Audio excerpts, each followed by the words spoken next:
दोस्तों, आज हम आपको भारतीय सेना के एक ऐसे वीर जाबाज की शौर्य गाथा सुनाने जा रहे हैं जिसे सुनकर आपका सीना गर्व से चौड़ा हो जाएगा। तो इस वीडियो को अंत तक जरूर देखें। अरुण खेत्रपाल को सेना से जुड़े कुछ ही महीने बीते थे। अचानक उन्हें युद्ध के मोर्चे पर बुलाया गया। उम्र अभी सिर्फ 21 साल हुई थी। उन्हें बसंतर की लड़ाई में बढ़त बनाने का काम सौंपा गया था। अपने टैंक के साथ वो दुश्मन की ईंट से ईंट बजाने के लिए निकल पड़े और अकेले ही उन्होंने 7 पाकिस्तानी टैंकों को ढेर कर दिया। जी हाँ, हम बात कर रहे हैं 1971 के जंग के बहादुर फौजी की। पाकिस्तान के साथ 1971 की जंग हर भारतीय का सीना फक्र से चौड़ा कर देती है। इस युद्ध में भारत ने पाकिस्तान को घुटने टेकने पर मजबूर कर दिया था। पाकिस्तान के इतिहास में ये जंग शर्मिंदगी की सबसे बड़ी कालिक है। सिर्फ 13 दिन में पाकिस्तान ने भारत के सामने सरेंडर कर दिया था। 3 दिसंबर से शुरू हुआ यह युद्ध 16 दिसंबर को खत्म हो गया था। जब जब इस युद्ध का जिक्र होगा, 21 साल का वो बाका जवान जरूर याद किया जाएगा जिसने देश के लिए अपने प्राणों की आहुति दे दी थी। नाम था अरुण खेत्रपाल। अरुण ने अकेले ही दुश्मन के 7 टैंकों को मिट्टी में मिला दिया था। अंतिम सांस तक खेत्रपाल की बंदूक चलती रही। कमांडर ने जब उन्हें दुश्मन से घिरा देखकर वापस लौट आने का ऑर्डर दिया तो उन्होंने मानने से मना कर दिया था। उन्होंने कहा था कि वो अपने टैंक को अकेला नहीं छोड़ेंगे। 1971 के युद्ध की लड़ाई में अपने प्राण न्योछावर करने वाले उस वीर योद्धा के शौर्य को देश कभी नहीं भूलेगा। तो आइए अब इस कहानी को सिलसिलेवार तरीके से बताते हैं। वो साल था 1971 का। युद्ध के बादल मंडरा रहे थे। भारतीय सेना हाई अलर्ट पर थी। पाकिस्तानी वायुसेना ने 3 दिसंबर 1971 की शाम को वो हिमाकत कर दी जिसकी आशंका थी। उसने बिना किसी उकसावे के भारतीय हवाई क्षेत्रों में ताबड़तोड़ हमले शुरू कर दिए। भारत ने 4 दिसंबर को तड़के युद्ध का औपचारिक ऐलान कर दिया। कुछ घंटे बाद ही भारतीय वायुसेना के कैनबेरा एयरक्राफ्ट पाकिस्तानी एयरफील्ड में आग बरसाने लगे। जमीन पर इसके बाद तकरीबन हर सेक्टर में पाकिस्तान से जंग छिड़ गई थी। 1971 में जब अरुण खेत्रपाल को युद्ध के मोर्चे पर बुलाया गया तब उन्हें सेना से जुड़े कुछ ही वक्त बीता था। वे बतौर सेकंड लेफ्टिनेंट सेना में शामिल हुए थे। तब उम्र सिर्फ 21 साल थी। उनका जन्म 14 अक्टूबर 1950 को पुणे में हुआ था। वो सैनिक परिवार से थे। उनके दादा ने पहले विश्व युद्ध के दौरान ब्रिटिश इंडियन आर्मी में सेवा दी थी। अरुण के पिता ब्रिगेडियर ML खेत्रपाल रिटायर होने तक सेना के इंजीनियरिंग कोर में सेवाएं दे चुके थे। बचपन से अरुण खेत्रपाल का सिर्फ एक ही सपना था, वो था आर्मी ऑफिसर बनने का। अरुण की पढ़ाई सनावर के प्रतिष्ठित लॉरेंस स्कूल से हुई थी। स्कूल में वो स्विमिंग चैंपियन थे। सैक्सोफोन बजाने के लिए भी अरुण काफी लोकप्रिय थे। 1967 में वो नेशनल डिफेंस एकेडमी यानी NDA से जुड़े। 3 जून 1971 में 17 पूना हॉर्स में उनकी तैनाती हुई थी।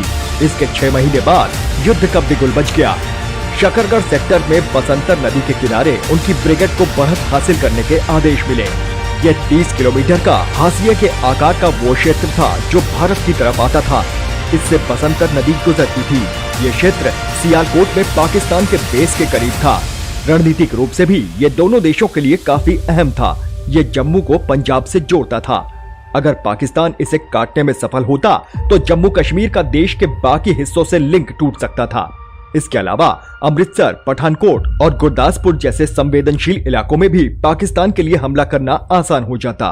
इस मोर्चे की अहमियत को समझते हुए 47 ब्रिगेड ने बिना किसी देरी के किलेबंदी शुरू कर दी।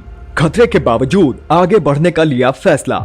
17 पूना हॉर्स टैंकों के लिए रास्ता बनाने की जिम्मेदारी ब्रिगेड के इंजीनियरों पर थी। जब आर्मी इंजीनियर अपने काम को अंजाम देने में लगे थे तभी उन्हें अलर्ट किया गया कि पाकिस्तानी फौजें काफी ज्यादा सैन्य साजो सामान के साथ उनकी तरफ आ रही है।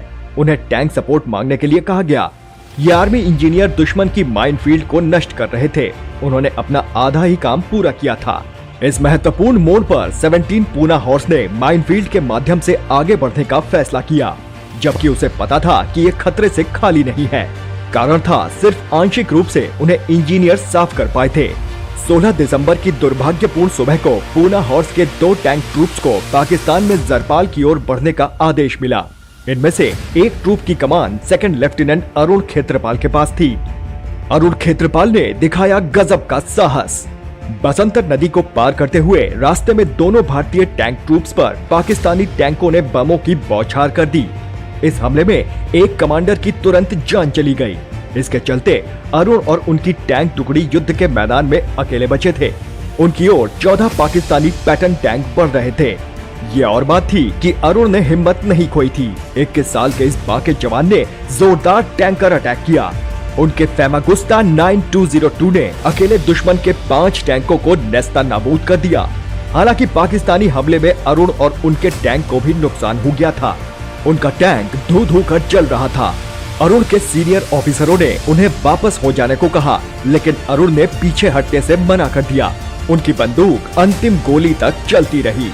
बहादुर अफसर ने अपने कमांडर को मैसेज भेजा था, नहीं सर, मैं अपने टैंक को अकेला नहीं छोड़ूंगा। मेरी बंदूक अभी भी काम कर रही है। मैं इन दुष्टों को जिंदा नहीं छोड़ूंगा। इसके बाद उन्होंने ट्रांसमीटर को स्विच ऑफ कर दिया ताकि उन्हें आगे कोई ऑर्डर नहीं मिले। अरुण अपनी आखिरी सांस तक लड़े। अरुण ने 2 और पाकिस्तानी टैंकों को मार गिराया। वीरगति प्राप्त करने से पहले उन्होंने वो मिशन पूरा कर दिया था जिसके लिए उन्हें भेजा गया था। मिशन था भारतीय सेना को बढ़त दिलाना। इसी ने भारतीय सेना के लिए जीत की जमीन तैयार कर दी थी। बढ़त के कारण पाकिस्तान ने टेक दिए घुटने। इस बढ़त की बदौलत अगले कुछ दिनों में भारतीय सेना सियालकोट में पाकिस्तानी बेस के करीब पहुंच गई थी। इसने पाकिस्तानी अफसरों के हाथ पांव फुला दिए थे। उन्हें एहसास हो गया था कि उनके लिए काउंटर अटैक कर पाना नामुमकिन है। फिर दुश्मन की सेना ने बिना किसी शर्त के सरेंडर कर दिया। इसके चलते संघर्ष विराम हुआ। बसंतर की लड़ाई के कारण भारत पाकिस्तान के कंट्रोल में आए बड़े हिस्से को छुड़ा पाया था। इस ऑपरेशन की भारत ने बड़ी कीमत चुकाई थी। हमें अपने 7 अफसर, 4 जूनियर कमीशन ऑफिसर और 24 अन्य जवानों को खोना पड़ा। अरुण देश का सर्वोच्च वीरता सम्मान पाने वाले सबसे युवा भारतीय बने। बसंतर की लड़ाई में शर्मनाक हार के बाद पाकिस्तान ने एक कॉर्प्स के कमांडिंग ऑफिसर के साथ 8 डिवीजन के कमांडर को हटा दिया था। तो दोस्तों, पराक्रम की यह कहानी अगर आपको पसंद आई हो तो इसे लाइक करें और अपने दोस्तों के साथ शेयर करें। और इसी तरह की अन्य वीडियोस देखने के लिए हमारे चैनल को सब्सक्राइब करें। जय हिंद।